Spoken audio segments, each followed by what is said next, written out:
Having a passion and chasing it is something that takes courage and it takes a commitment and it takes confidence to do. It sets a good example that you can choose what you want to do. It's not concrete. You don't have to become what you don't want to be.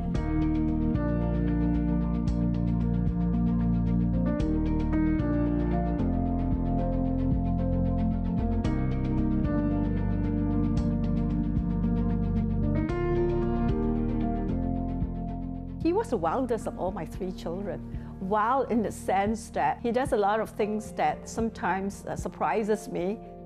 He's one child who has all kinds of ideas, and I just can't cope up with him sometimes because I'm busy working. So I get my eldest child and my daughter to monitor him when I'm not around. But somehow, he has all kinds of ideas to outwit all of us.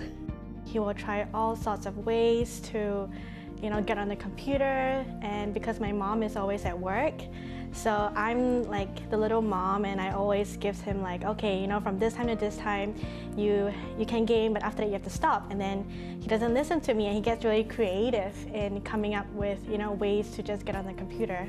I will walk out of the front door. It's like, bye, Mom, I'm going off to school. But I come out through the door, I leave my window open, so I would climb back into my house through the window into my room, and then I would play video games with my door closed. And every time I would hear my mom come down from the steps, I would turn off the monitor and hide under the bed. And then when it's time for me to come back from school, I would climb back out through the window with my backpack, knock on the front door, walk into the front door, and then make sure I yell, "Oh, I'm home, Mom," just to make sure that she knows that I'm home. Then I'll go back in and continue playing again. He is very comfortable in his skin. He's not shy to show out his personality, right? And I think that's also why we like him, I like him, the fans like him, because he doesn't shy away from the camera. You get to see who he is.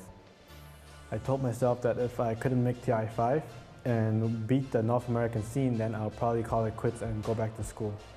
And I was like, you know what, I have no classes, I'll give it a shot. So it was pretty much do or die for me. It was a dream that he wanted to, he said, "Mom, that's my dream job." And I said, great, if you can achieve your dream, do it. I don't want to stop you from your dream, because then you will hate me for the rest of your life because you didn't achieve what you want to because your mom says no. To me, it's all like monsters and fighting here and there, and every time when I look at the Dota screen, I'll be like, "Oh, where's David?" And my mom, who is actually pretty knowledgeable about the game, she'll like tell me, "Oh, David's here and there," and I don't even know when the game ends. My mom will have to tell me, and I'm like, "Oh, he won, yeah." I think it's important that we support our children in what they do and take an interest in what he does. And in a way, I think I'm hooked onto it too. I think Dota is such an amazing game. My mom watches every game, every time, so I know she's watching. She's watching all my interviews, and it even goes to the point where she actually reads all of Reddit. And I read the patches and also read John Dota, as well as Reddit, which is all a lot of flaming going on. And David says, "Mom, don't read so much of Reddit."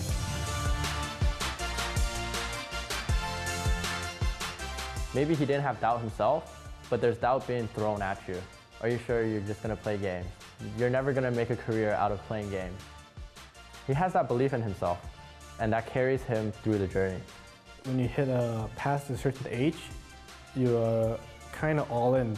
Either you go back to school and get a degree, or you stick to esports. And at one point, I almost gave up, but I was given an opportunity and I seized it, and I'm glad that I made it work.